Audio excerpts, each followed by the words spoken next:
உங்கள் favourite TV ஷோக்களை இனி miss பண்ண தேவையில்லை. ZEE5 இல் முற்றிலும் இலவசமாக காணுங்கள். இங்கேயும் எப்பொழுதும்.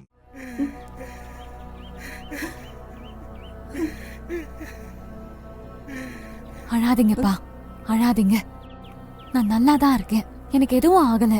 இல்ல துளசி, நீ எங்க கூட இருந்தாலே உனக்கு பாதுகாப்பு இல்லை. இப்ப முன்ன பின்ன தெரியாத வீட்டுல இருக்க. அங்க உனக்கு ஏதாவது ஆயிடுச்சுன்னா எங்களுக்கு எப்படி தெரியும்? ஏற்கனவே ஒரு பொண்ணை இழந்திருக்கோம். பயமா இருக்குமா?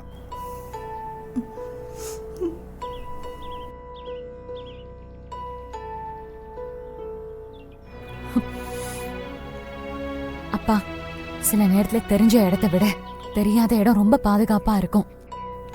நல்ல மனுஷங்க எல்லா இடத்துலயும் இருக்காங்க. நீங்க பயப்படாதீங்க, நான் பாத்துக்கிறேன். துளசி, இப்பதான் சேதுவை போலீஸ் பிடிச்சிட்டாங்கல்ல, அப்புறம் எதுக்குமா நீ அங்க போகணும்? இங்கே இருந்துற. இல்ல சித்தி, அவன் அடங்க மாட்டான். இன்னும் ஆத்திரமாவா அடியாட்களை வச்சு துளசியை பிடிக்க பாப்பான். இப்ப அவ இருக்கிற இடம் தான் அவளுக்கு சரியான இடம். சேதுவை புடிச்சா மட்டும் பத்தாதுப்பா, அவனுக்கு தண்டனையும் வாங்கி கொடுக்கணும். அது வரைக்குமே ஆபத்து இருக்கதான் செய்யும். ஆமாம்மா, அக்காவை துடிக்க கொண்டு அவனுக்கு சரியான தண்டனை வாங்கி கொடுக்கணும்மா. மனசாட்சி இல்லாம அவன் செஞ்ச கொடுமைகளுக்கு அவன் பதில் சொல்லி ஆகணும்மா. அது மட்டும் இல்லப்பா, அவன் இனிமே வெளியே நடமாடவே கூடாது. அவன் அனுபவிக்கிற தண்டனைய அக்கா கண்டிப்பா பாப்பா. அக்கா இந்த உலகத்துல தான்ப்பா இன்னும் இருக்கா. அவனோட தண்டனைக்காக அவளும் காத்துட்டு இருக்கா. சேது கொடுத்த வலியையும் ரணத்தையும் இன்னும் அவ அனுபவிச்சுட்டு தான் இருக்கா. அவ அப்படி கஷ்டப்படுறத நானே கனவுல பார்த்தேன். ஐயோ கடவுளே, செத்த பிறகு என் மக கஷ்டப்படுறாளா? இந்த குடும்பம் யாருக்கு வரக்கூடாது. உயிரோட இருக்கும்போது அவ பட்ட கஷ்டத்தெல்லாம் நம்மளால தீர்த்து வைக்க முடியல. இப்பவாத நம்ம தீர்த்து வைக்கணும். அதனாலதான் சொல்றேன், அவன் தண்டனை அனுபவிக்கிறத அக்கா பார்க்கணும். அவ பார்த்து திருப்தி படணும். அவ ஆன்மா நிம்மதியா சாந்தி அடையணும். அது வரைக்கும் நான் மறைஞ்சுதான்ப்பா இருக்கணும், இங்க இருக்க முடியாது.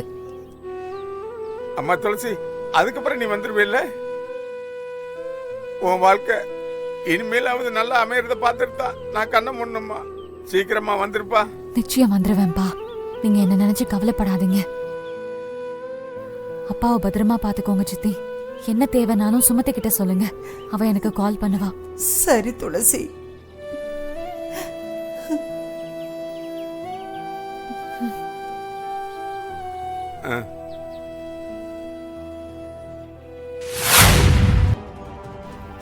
ஆக்சிடென்ட் ஆகும்போது ஹஸ்பண்ட் அண்ட் ஒய்ஃப் 2 பேரும் இருந்திருக்காங்க.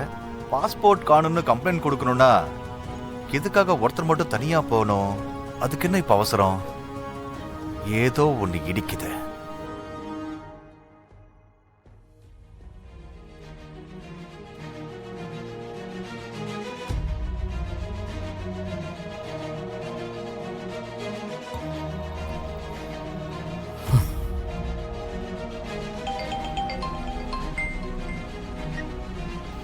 சொல்லுங்க சிவா. ஜனனி, வர்றதுக்கு ரொம்ப லேட் ஆகுமா? இல்ல, வந்துட்டே இருக்கேன், சீக்கிரம் வந்துடுவேன். நானும் உன் கூடயே வந்திருக்கலாம் ஜனனி. நீங்க என்ன தப்பு பண்ணீங்க? நான் உன் பாஸ்போர்ட் பிரச்சனையை பற்றி இவ்வளோ நாள் தெரியாமலே இருந்திருக்கேன். தெரிஞ்சிருந்தா நானே அதை பற்றி பேசி உன் கூடயே வந்திருப்பேன்.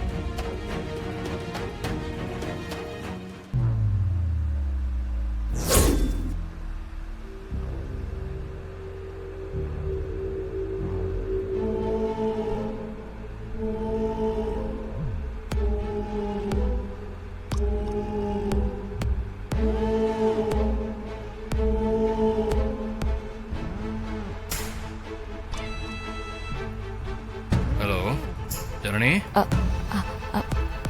நீங்க எதுக்கு ஃபீல் பண்றீங்க? நான் தனியா கிளம்பி வந்தது என்னோட முடிவுதான்.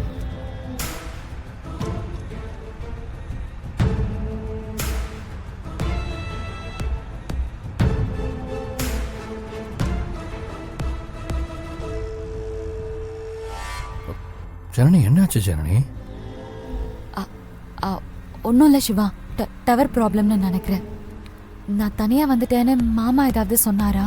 சாரி, உங்களுக்கு கஷ்டமா இருக்கும். எனிவே பரவாயில்ல, கோவத்துல இருக்கீங்க போல இருக்கு. எப்படி கண்டுபிடிச்ச? நீங்க பரவாயில்லன்னு சொல்றதுலயே தெரியுது.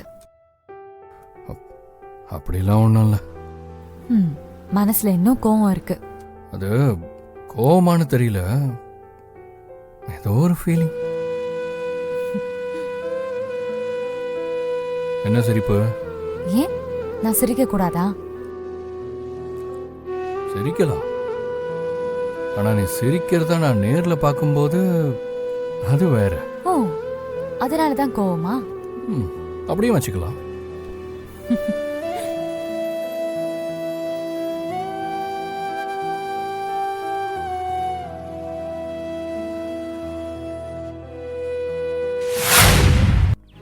மாமா மாமா ஆ வாடா. இங்க பாரு, இவர் தான் நான் சொன்ன அந்த குடுகுடுப்பக்காரரு. வணக்கங்க.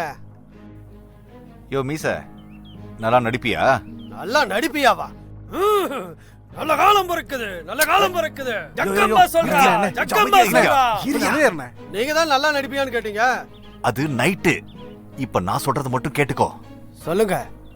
இந்த வீட்ல சாமியே வந்து ஒரு விஷயத்த சொன்னாலும் நம்ப மாட்டாங்க. ஆனா குடுகுடுப்புக்காரன் வந்து சக்கமான ஒரு சத்தம் போட்டானா மொத்த குடும்பமும் நம்பிடும். இந்த வீட்ல ஜனனின்னு ஒரு பொண்ண என் மச்சான் கல்யாணம் பண்ணிட்டு வந்திருக்கான். குடுகுடுப்புக்காரன் வந்து சக்கமான ஒரு சத்தம் போட்டானா மொத்த குடும்பமும் நம்பிடும். இந்த வீட்ல ஜனனின்னு ஒரு பொண்ண என் மச்சான் கல்யாணம் பண்ணிட்டு வந்திருக்கான். வரட்டுங்க. அவ வந்த நேரம் கெட்ட காலம் தொடங்கிருச்சுன்னு என் மாமா நம்புறாரு. நம்பட்டுங்க. அத மனசுல வச்சுக்கங்க. சரி. நீ என்ன பண்றனா, குடுகுடுப்புக்காரன் வேஷத்துல நடுராத்திரி இந்த வீட்டுக்கு வந்து உடுக்கைய அடிச்சுக்கிட்டு உங்க வீட்டுக்கு ஒரு துருதேவதை பறந்து வந்திருக்கா. அவ ஒவ்வொரு உயிரா பலி வாங்க போறா. முக்கியமா ஒரு பெரிய உயிருக்கு ஆபத்து வந்திருக்கு அப்படின்னு நீ சத்தமா சொல்லணும். சொல்லிருவாங்க. அந்த பெரிய உயிர் போறத தடுக்கணும்னா உடனே அந்த துஷ்ட தேவதைய வெளியே அனுப்பிடுங்க.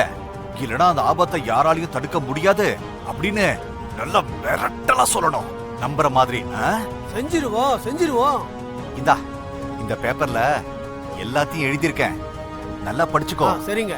ஒழுங்கா நடிச்சிருவல? கலக்கிருவோம், கலக்கிருவோம். ஜனனி, உனக்கு இருக்குடி.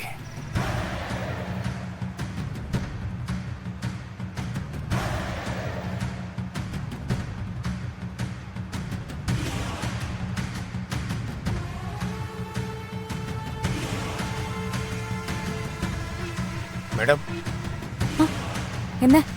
கொஞ்ச நேரம் வண்டியை நிப்பாட்டு, அப்புறமா போலாங்களா? என்னாச்சு? இல்ல, கொஞ்சம் டயர்டா இருக்கு, ஓட்ட முடியல. ஜீ5 ஆப்பை டவுன்லோட் செய்து அனைத்து எபிசோடுகளையும் இலவசமாக பாருங்க.